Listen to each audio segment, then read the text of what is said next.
Naudoti automobiliai pirkėjus vilioja ir tuo, kad palyginti su naujos mašinos kaina, naudotą automobilį galima įsigyti žymiai pigiau. Ir labiausia tą norėčiau akcentuoti, kalbėdamas apie didelės mašinas, kurios naujos kainuoja tikrai įspūdingai, na, o po kiek metų jų kaina pasidaro gerokai įperkamesnė.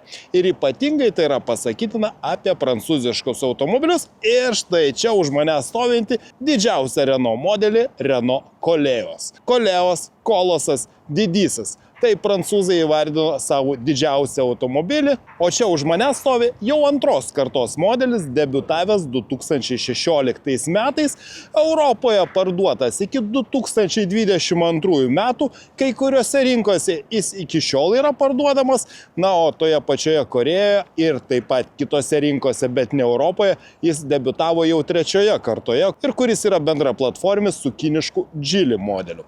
Tačiau grįžkime prie mūsų europinio Koleos. Kaip minėjau, tai yra antros kartos modelis, gamintas nuo 2016 metų ir jisai yra bendra platformis su Nissan X-Trail, kurio apžvalgą jūs galite rasti Motorai TV YouTube kanale. Tiek Renault Koleos, tiek Nissan X-Trail yra pagaminti naudojant tą pačią modulinę Renault platformą ir Renault daugiausiai rūpinosi automobilio išvaizdą, na, o Nissan suteikia modeliam, kurie turėjo visus varančiuosius ratus, ypatingai efektyvią pravažumo sistemą.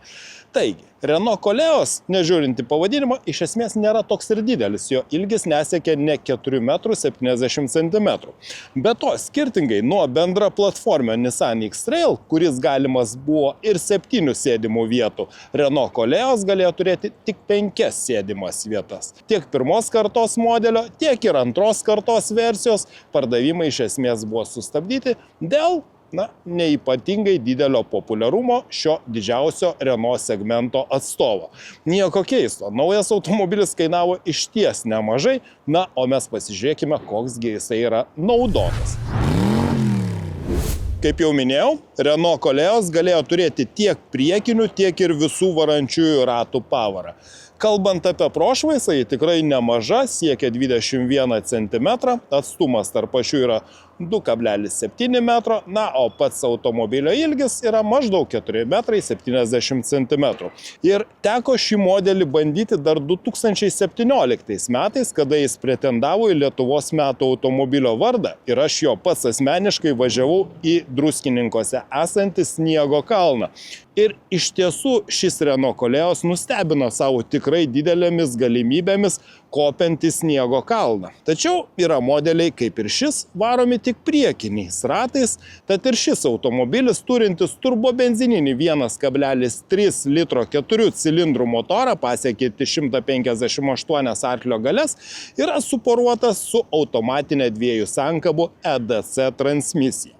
Jeigu čia būtų modelis su visais varančiaisiais ratais, tokia versija turėtų turbodizelinį variklį ir toks motoras yra komplektuojamas su CVT bepakopė kintamo perdavimo transmisija. Ir kaip minėjau, ta turbodizelinė versija, netgi turinti tarpašinį ratų blokavimą, iš tikrųjų pasižymi įspūdingų pravažumų bekelį. Tačiau, kaip miesto automobiliui, aš neabejoju, kad visiškai užtenka ir tik vien priekinių varančiųjų ratų, na, o įveikti didesnį bortelį, užvažiuoti ant aukštesnio kelkraščio ar pravažiuoti šiokią tokią bekelę tikrai padės nemaža automobilio prošvaisa. O dar didysis Renault Koleos turi tikrai įspūdingą ir jau galima pavadinti galbūt net kolosalią bagažinę, į kurią telpa nuo 565 iki 1795 litrų. Na gerai, netokia jau ir didelė. Pavyzdžiui, iš Škoda Kodiaq bagažinę maksimaliai galima sutalpinti daugiau kaip 2000 litrų. Tačiau atidarę štai šias elektra valdomas bagažinės dureles, aš matau, kad čia yra viskas tvarkingai. Štai čia apačioje yra antras bagažinės dugnas ir čia galėtų būti tiek atsarginis ratas, na, o šiuo atveju čia yra Bose garso sistemos žemų dažnių garso kolonėlė. Taip pat galinių sėdinių atlošus galima nurengti štai trūktelėjus rankenėlę ir tie atlošai nusilenkia oriai iš lėto. Beje, aš nepaminėjau, kad šis automobilis yra gaminamas kaip ir pirmos kartos versija Korėjos Busano miesto automobilių gamykloje. solidžiai atrodanti mašina ir pagrįstai galima tikėtis, kad gale vietos yra tikrai pakankamai daug. Štai pirmas dalykas, į ką atkreipiu dėmesį, durelės atsidaro praktiškai 90 laipsnių kampu. O tai reiškia, kad įsėsti šį automobilį bus tikrai patogu. Ir štai, akivaizdu, aukštas stogas, plačiai atsidarančios durelės reiškia, kad įsėdimas iš tikrųjų labai patogus. Na ir vietos pasižiūrėkite. Štai, pats už savęs sėdžiu tikrai karališkai erdvei. Tad jeigu ieškote didžiausio, erdviausio Renault SUV automobilio, būtent toks ir yra Renault Koleos. Na tikrai, sėdėti čia labai patogu. Pačios sėdynės turi profilį, turi šiokį tokį šoninį prilaikymą. Sėdynės yra ypatingai minkštos, tad keliauti čia bus patogu. Štai atlenkiamas porankis ir netgi štai čia yra galimybė aktyvuoti sėdynių šildymą. Čia yra 2 USB jungtis, taip pat 12 V rozetė.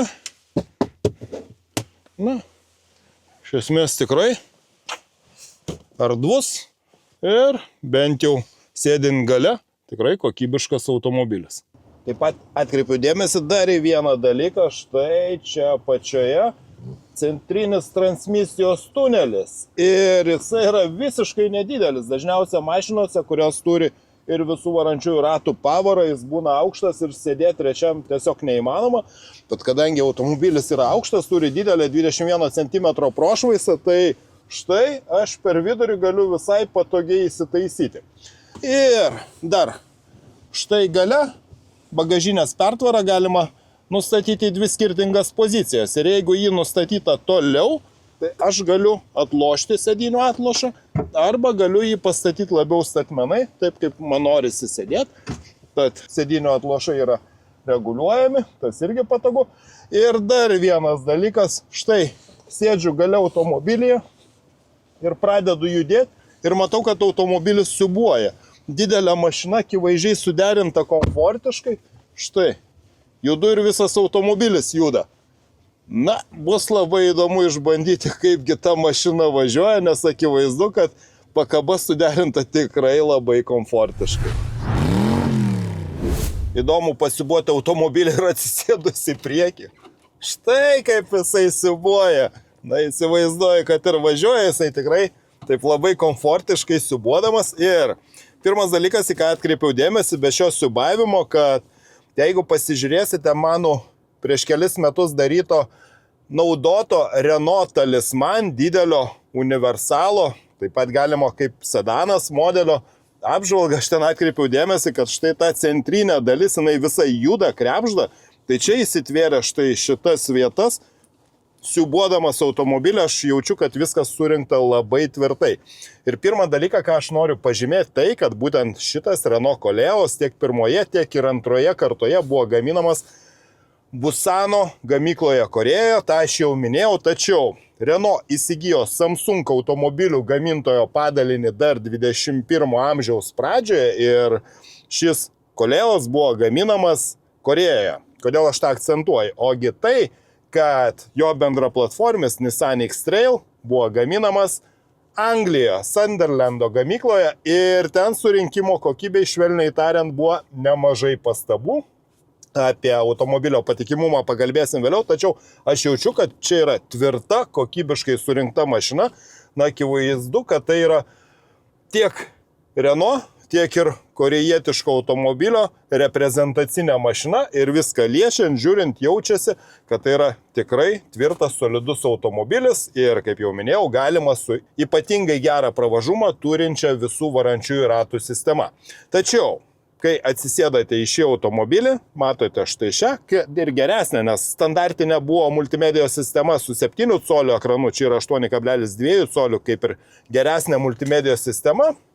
Spalvotas ekranas, žinoma, kai visada su plačiomis Renault ir didelėmis galimybėmis keisti štai visą išvaizdą, čia dabar viskas šviečia gražia melsva spalva, na, kažkur galima pakeisti tą išvaizdą, žinoma, tačiau vis tiek tai atrodo jau nebe šiuolaikiškai, tai atrodo kaip 21 amžiaus pradžios, na gal ne pradžios, 10 metų automobilis, tuo metu Renault tikrai pasižymėjo išskirtinę išvaizdą, tačiau na dabar tai atrodo jau pasenę, ypatingai vertinant su tais pačiais Renault modeliais, kurie šiuolaikiniai. Aš dariau ne vieną naujo Renault automobilio apžvalgą, kur yra vientisi sujungti ekranai, kai kur dar vertikalūs, kai kur vien tik tai horizontalūs. Na, čia visgi dar tokia, sakykime taip, senoji mokykla, tačiau jeigu jūs važinėjate 20 metų senumo mašiną, atsisėdus į šį automobilį, jums vis tiek viskas atrodys šiuolaikiškai, o kaip pastebėjau, ir automobilis yra surinktas kokybiškai. Kaip ir kitose Renault automobiliuose, garsą galima reguliuoti svirtelėmis esančiomis už vairo. Čia yra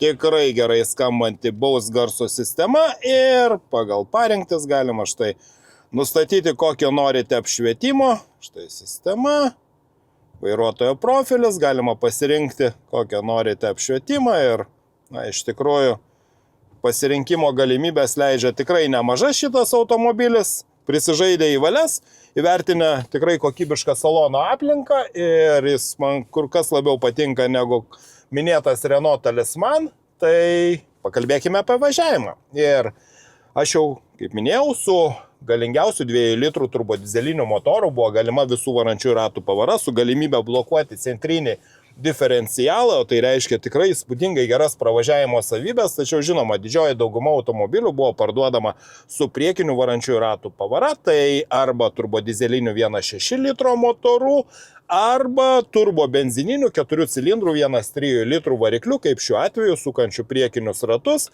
Na ir žinoma, turbobenzininis motoras, štai vidutinės sąnaudos dabar yra rodomas 8,2 litro 100 km, aš nežinau, kada tai buvo atnaujinta, pažiūrėsiu, rodo vidutinį greitį, na, 32 km per valandą vidutinis greitis, tai tikrai akivaizdu, kad nemažai buvo važinėjama ir mieste, tad nėra pati taupiausia mašina, tačiau jinai yra didelė, komfortiška. Ir man labai įdomu, kaip jinai važiuos, tuo labiau, kad su šiuo motoru komplektuojama 2 sankabų EDC transmisija, su galingesniu dizeliu buvo komplektuojamas variatorius ir kiek skaičiau atsiliepimų, tai na, vairuotojai neipatingai džiaugiasi jo veikimu, kad jo veikimas buvo uždelsas, tad aš manau, jeigu norite važinėti gana aktyviai, dinamiškai, tai šitas tandemas, turbobenzininis pakankamai galingas 158 arklio galių motoras ir 2 sankabų EDC automatinė transmisija yra puikus derinys. Man užteko pavažiuoti vos kelis metrus ir supratau, apie ką šis automobilis, tiesą sakant, aš supratau jo net nevažiuodamas jo, nes štai. Visas siubuoja, sviruoja, bet jeigu jūs ieškote didelės erdvios, komfortiškos mašinos, tai pavelniu, tai aš manau, tai yra tikrai geras pasirinkimas. Vairo jautrumas, na, nėra čia tokio. Čia tiesiog nukreipite automobilį, jis važiuoja, bet jis važiuoja visgi kaip lengvoji mašina, nes čia, kaip jau minėjau, yra nauja modulinė Renault Nissan Allianso platforma CMF CD, skirta kompaktiniam automobiliam, tai visgi tai yra lengvoji mašina, o nerėminis visureigis, kaip kad bandžiau prieš tai kelias mašinas, kurios atrodė, na, važiuoja tikrai nerangiai, tai ne. Ši mašina važiuoja tikrai gerai, tačiau na, pirmas dalykas, į ką atkreipiu dėmesį, kad pajudėdamas jaučiu, kad jokių trūkčiojimų, nors ir 2 sankabų transmisija kartais pasižymė tokiu trūkčiojančiu veikimu, tačiau ne Renault atveju, viskas veikia tikrai tolygiai, tačiau akceleratorių reikia taip stiprokai spustelėti, nėra kažkokio agresyvesnio reagavimo į važiavimą, į dinamišką važiavimą, tuo labiau čia dar galima štai pasirinkti eko važiavimo režimą, kuris tiesa užstrigo man tas mygtukas. Na gal čia pirmas toksai surinkimo kokybei būtų priekaištas. Ir skirtingai nuo kitų Renault automobilių, na, aš tiesiog nematau kitų važiavimo režimų pasirinkimų, tačiau štai, spaudžiu akceleratorių, net prasuko ratus. Aš visada sakiau, kad man labiausia patinka, ypatingai su mažesniais, kaip čia 1.3 litro darbinio turio motorais, kai veikia 2 sankabų transmisijos, tai štai nespustelėjo akceleratorių ir prasuko priekinius ratus. Žinoma, šlapia lyja, bet čia tikrai neblogas Continental Premium Contact 6 padangos ir išvažiuosiu gal į trasą, pasižiūrėsiu, kaipgi ten su automobilio triukšmingumu, važiuojant didesniu greičiu. Na, dabar pavažiuosiu į posūkį. O, pakankamai prognozuojamai, čia yra 19 solių ratlankiai. Žinoma, automobilis vyra, jis negali kitaip, nes tai yra gana aukšta mašina su didelė prošvaisa, suderinta važiuoti komfortiškai.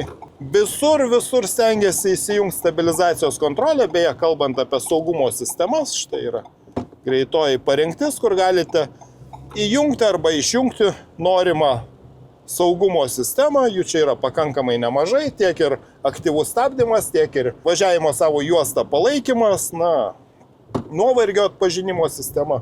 Tačiau štai, važiuoju per duobes, štai specialiai duobę, minkštai įvažiuoja automobilis, tačiau, na, jaučiasi, kad kėbulas yra tikrai standus, įvažiavus į gilesnę duobę visas kėbulas nesudreba.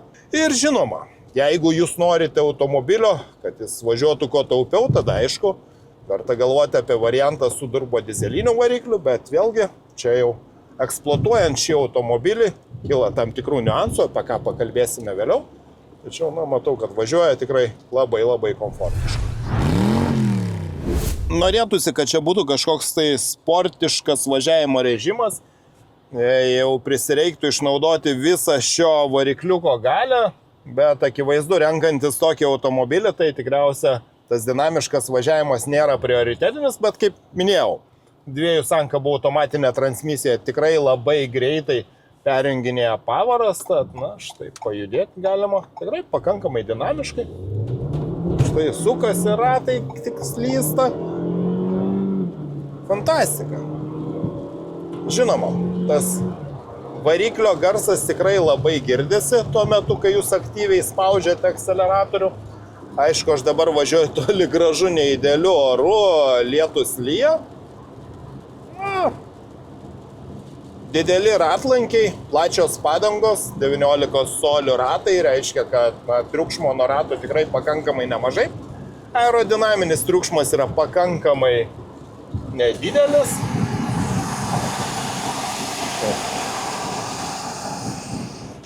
Langai čia yra įprasti, bet važiuojant per lietų yra tikrai pakankamai komfortiška, bet žinoma, jeigu jums prisireiks greitai akceleruoti, tai variklio sūkiai pakils, tai ne tik bus didesnės degalų sąnaudos, tačiau ir triukšmingumas, tačiau štai palaikyti tą įprastą 100-110 km/h greitį, o ir važiuojant greičiau ten, kur tą galima daryti, tikrai nėra jokių problemų ir kaip jau tikriausiai įsitikinant, tai variklio ir automatinės transmisijos tandemas leidžia tikrai dinamiškai įsibėgėti.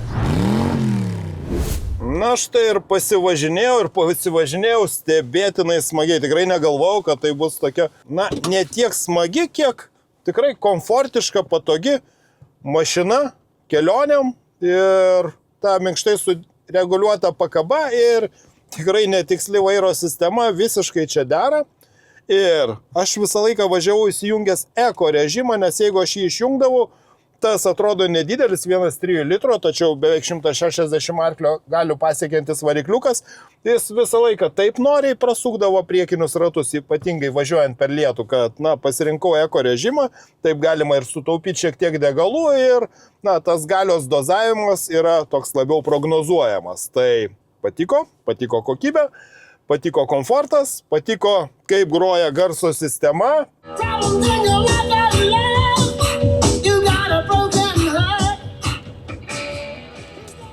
Wow, o čia tai muzika skamba, baus garso sistema, tikrai įspūdinga, vien dėl to verta rinktis šitą automobilį ir žinoma, kai skamba štai toks fonas. Na, iš esmės maloniai nustebino ir aš šio automobilio apžvalgą pradėjau su nuogastavimu, kadangi palyginti neseniai dariau Nissan X-Trail šio modelio bendrą platformą apžvalgą ir tas automobilis anglų What Car leidinio skaitytojų buvo išrinktas pagal apklausas, pagal viską, pačiu nepatikimiausių klasės automobilio.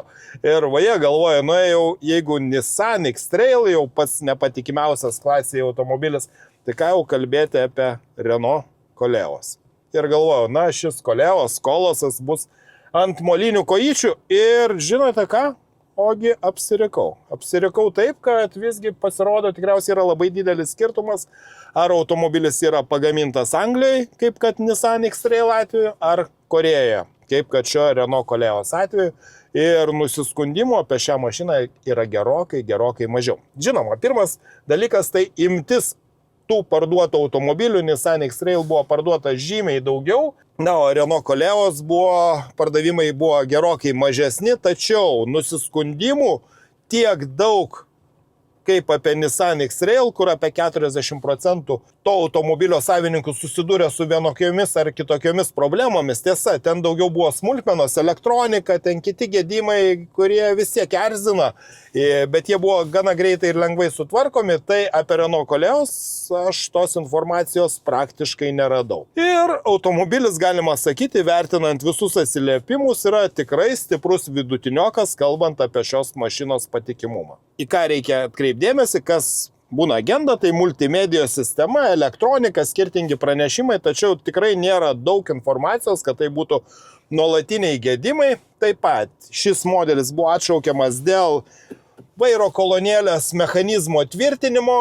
Vėlgi čia toks tikrai nekritiškas dalykas. Tada, žinoma, kalbant, jeigu tai būtų turbodizeliniai variantai, tai kietųjų dalelių filtras, tai amžinas reikalas, kalbant apie naudotus automobilius, kuris nuolatos užsikiša, reikalauja priežiūros, todėl aš visą laiką siūlau geriau rinktis benzininius motorus, na, o benzininiai motorai, aišku, savo ruoštų nėra tokie taupus kaip dizeliniai, tad jeigu važiuojate tolimesnius atstumus, tada gal ir verta pagalvoti apie turbodizelinės versijas, tuo labiau, jeigu norite nuvažiuoti rimtesnę bekelę, tai tada verta galvoti apie didesnį 2 litrų darbinio turio turbodizelinį motorą su visų varančiųjų ratų pavara.